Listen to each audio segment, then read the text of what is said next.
제가 들려드릴 7번째 소설은요, 생텍쥐페리의 야간 비행입니다. 생텍쥐페리는 프랑스 작가예요. 그는 사는 동안 2가지 일에 몰두했는데요. 글쓰기와 비행기 조정입니다. 군용기 조정사 면허를 갖고 있었어요. 북서아프리카, 남태평양, 남아메리카의 항공을 날아다녔습니다. 항공회사에서 우편기 조정사로 근무했었던 이력도 있어요. 이때의 경험이 그의 일생과 작품에 지대한 영향을 끼쳤습니다. 그의 소설에는 거의 모두 비행에 관한 이야기가 나옵니다. 사막에 불시착한 경험, 안데스 산맥에서 실종된 동료를 찾던 경험, 하늘에서 내려다본 평원, 밤 풍경, 그런 것들은 그의 작품 속에 그대로 들어가 있습니다. 그래서 그의 소설, 남방우편기, 인간의 대지, 어린 왕자 등을 읽으면 지상과 격리되어 있는 고독감과 세상사를 관조하는 듯한 감성을 느낄 수 있습니다. 그러나 그 경험의 묘사보다 생텍쥐페리 작품의 힘은 사람에 대한 시선이에요. 그는 소소한 인간관계 속에서의 교류보다 한 단계 위로 봐야 한다고 말했어요. 개인적인 행복의 한계를 초월하라고 모든 작품에서 이야기했습니다. 생텍쥐페리는 2차 대전 중인 1943년 정찰 비행단에 소련 계급으로 자진 입대했어요. 5번만 출격한다는 조건으로 비행했는데 1944년 7월 31일 코르시카 기지를 출발해서 정찰 비행을 나갔는데 돌아오지 못했어요. 지중해 해상에서 독일군 전투기에 격추되었을 거라는 추측이 있었습니다. 소설의 시간적 배경은 1930년대고요.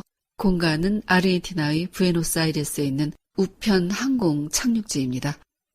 그러면 이야기 시작하겠습니다. 부에노스아이레스에 있는 우편 항공 착륙지. 거기엔 파타고니아와 칠레, 파라과이 노선의 우편기 3대가 남쪽과 북쪽, 서쪽에서 부에노스아이레스를 향해 날아옵니다. 부에노스아이레스에서는 자정 무렵 유럽 노선 비행기를 출발시키기 위해 이 3 비행기가 싣고 오는 우편물을 기다리고 있어요. 리비에르는 부에노스아이레스 전체 항공망의 책임자예요. 그는 규칙을 중요시하고 사적인 예외를 절대로 두지 않는 사람입니다. 정확한 시간에 이륙하고 착륙에 필요한 모든 요소들이 정확히 비행사들에게 전달되도록 하고 있어요. 이걸 어기는 직원이나 비행사들에게는 처벌을 내리고 거기엔 예외적인 조항이 없습니다. 이런 리비에르의 지휘력으로 15,000km에 걸린 항공로를 오가는 우편기 이착륙은 항상 빈틈이 없었어요. 원래 항공기는 낮에만 운행했었어요. 그런데 야간의 비행을 계획한 사람이 바로 리비에르였습니다. 낮 동안에는 철도나 배를 앞섰던 우편기가 밤만 되면 모든 속도와 실적을 잃는 것이 용납하고 싶지 않았어요. 속도 경쟁은 우편 항공에게는 생명과도 같은 것이기 때문이었죠. 그는 야간에 비행을 하도록 계획을 세웠고 위원회를 설득했고 야간 비행을 실시하게 되면서 더 철저한 관리를 하게 되었습니다. 밤에 하늘에 비행기가 떠 있을 때 리비에르는 하늘에 대한 책임이 자신에게 달려있음을 깊이 느낍니다. 비행기 이륙 후 통과한 도시 이름들이 무선으로 들려오면 리비에르에게 그건 전투에서 함락한 도시들인 셈이었어요. 그는 이륙한 비행기 조종사와 함께 자신도 비행기 안에 있는 것처럼 느끼곤 했습니다. 리비에르는 항공사의 모든 사람들은 행복하고 그건 자기들이 하고 있는 일을 사랑하기 때문이라고 생각했어요. 그리고 저들이 그 일을 사랑하는 건 자신이 엄격한 때문이라고 믿고 있습니다. 그는 자신이 부하 직원들을 괴롭혔을지도 모른다는 걸 알고 있어요. 그러나 그들에게 주고 있는 기쁨에 더 가치를 두었습니다. 인생이란 건 고통과 기쁨이 따르지만 의연한 삶을 살도록 그들을 이끌어줘야 한다고 생각했어요. 그는 무사히 착륙하는 조종사들에 대해 깊은 애정을 갖고 있습니다. 하지만 그걸 절대로 표현하지는 않았어요. 그 대목을 읽어드릴게요.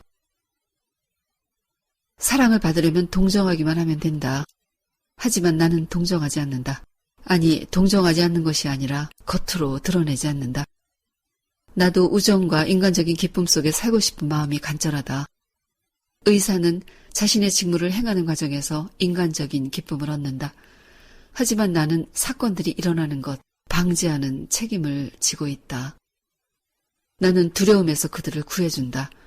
밤의 깊은 속으로 내려간 주종사가 어둠의 두께 속에서 손이나 날개밖에 비추지 못하는 광부용 램프 없이도 딱 벌어진 어깨로 그 미지의 세계를 헤치고 나오게 만들어야 하는 것이다. 로비노는 감독관이에요. 그의 직책은 비행에 관련된 모든 것을 감독하고 리비에르에게 보고하는 건데요. 그의 업무는 오차가 없어야 했어요. 이건 리비에르의 엄격한 규칙에 의해서 통제되고 있었습니다. 로비노는 직원들에게 사랑을 받지 못해요.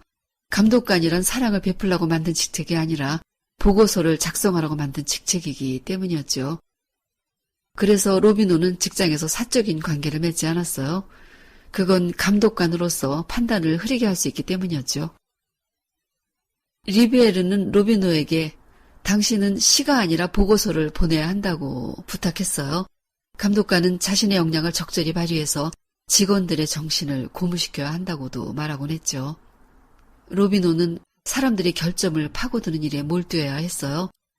정비사가 술을 마시고 있지는 않은지, 비행장 지배인이 뜬 눈으로 밤을 새지는 않는지, 조종사가 비행기를 거칠게 착륙시키지는 않는지 이런 것들에 신경을 곤두세우고 있어야 했습니다. 하지만 로비노는 리비에라와는 달랐어요. 그는 여린 감성을 가진 사람이라서 자주 외롭곤 했습니다. 친구를 만들고 싶은 갈망이 있지만 리비에르가 로비노에게 그 갈망을 억누르라고 말하곤 했어요. 리비에르가 말하는 대목을 읽어드리겠습니다. 당신은 여러 사람의 목숨, 당신보다 더 가치 있는 사람들의 목숨을 책임지고 있는 것이고 만일 부하 직원이 당신에게 복종하는 것이 우정 때문이라면 당신은 그들을 속이는 겁니다. 개인적으로 그들에게 어떤 희생도 요구할 권리가 당신에게는 없소. 당신의 부하들을 사랑하시오. 하지만 그들이 알지 못하게 사랑하시오. 파비엥은 조종사예요. 파비엥은 그날 남극에서 부에노스아이레스를 향해 파타고니아 노선 우편기를 조종해 날아오고 있었어요. 그는 비행기 아래로 펼쳐진 언덕들이 황금빛 저녁 노을 속에 그림자를 드리고 있는 것도 보았고 바다의 물결이 항구에 가까이 오고 있음도 봤습니다. 또 평온한 구름이 보일 듯 말 듯 그리는 잔주름과 고요함을 보고 밤이 다가오고 있음을 알았어요.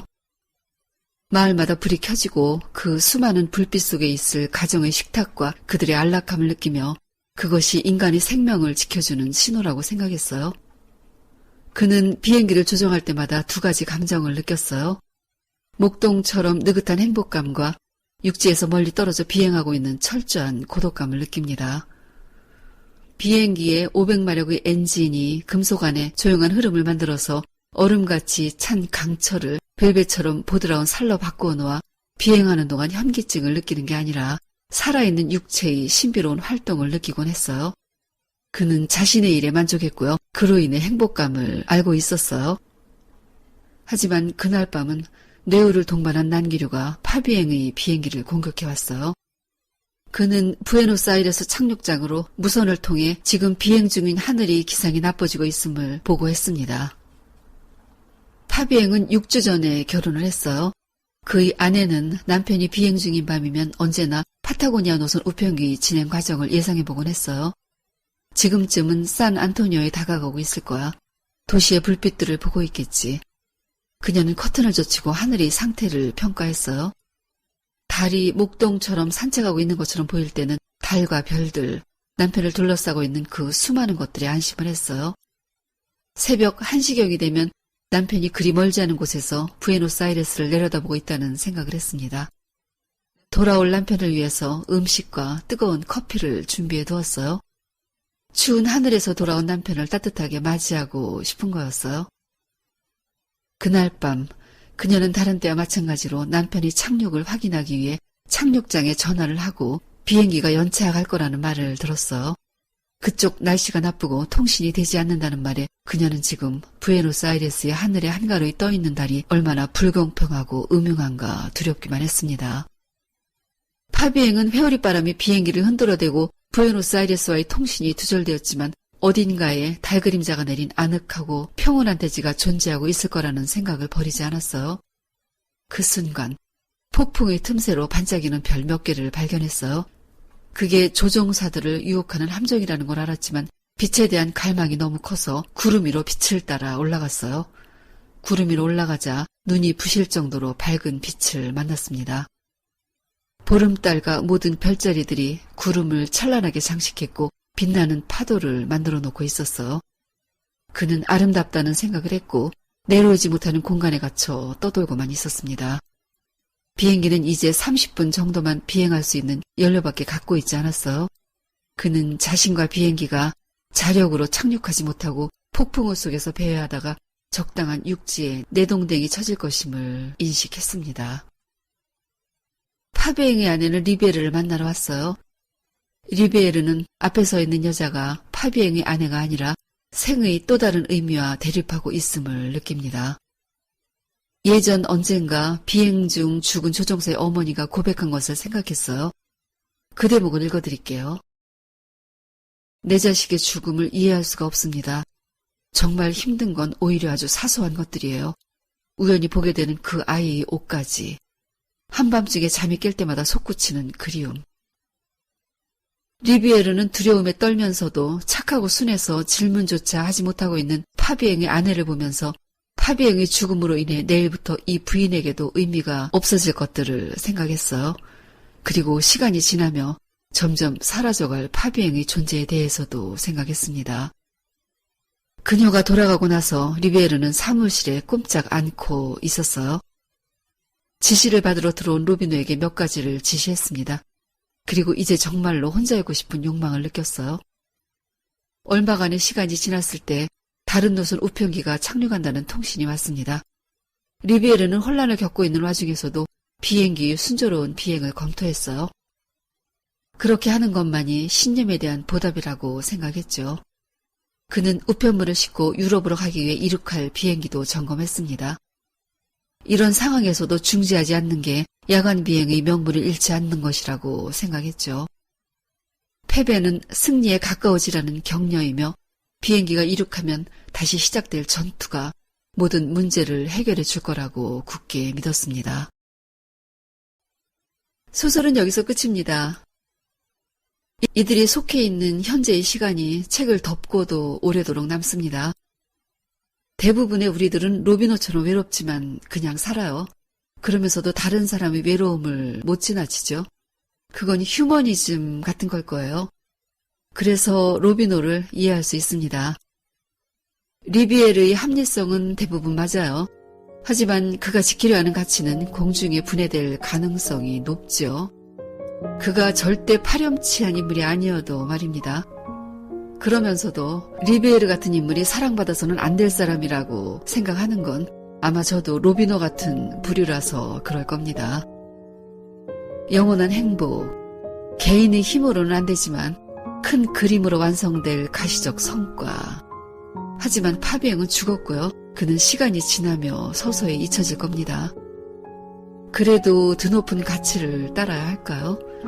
왜 그걸 지키기 위해서 개인적 행복은 사소한 게 되어야 하는지 저는 모르고 싶습니다. 다만 위안이 되는 건 파비eng이 본 아름다운 풍경 아닐까 해요. 하지만 그 풍경마저도 우리는 얼마나 누리고 있는 걸까요? 야간 비행은 이상만 높은 신기루 같은 건 아니었을까 합니다. 도달할 가치는 있지만 포기해버리고 싶은 본능, 그걸 비난하고 싶지는 않습니다. 오늘은 여기까지입니다. 듣느라고 수고하셨어요. 좋은 책 가지고 다시 만나요.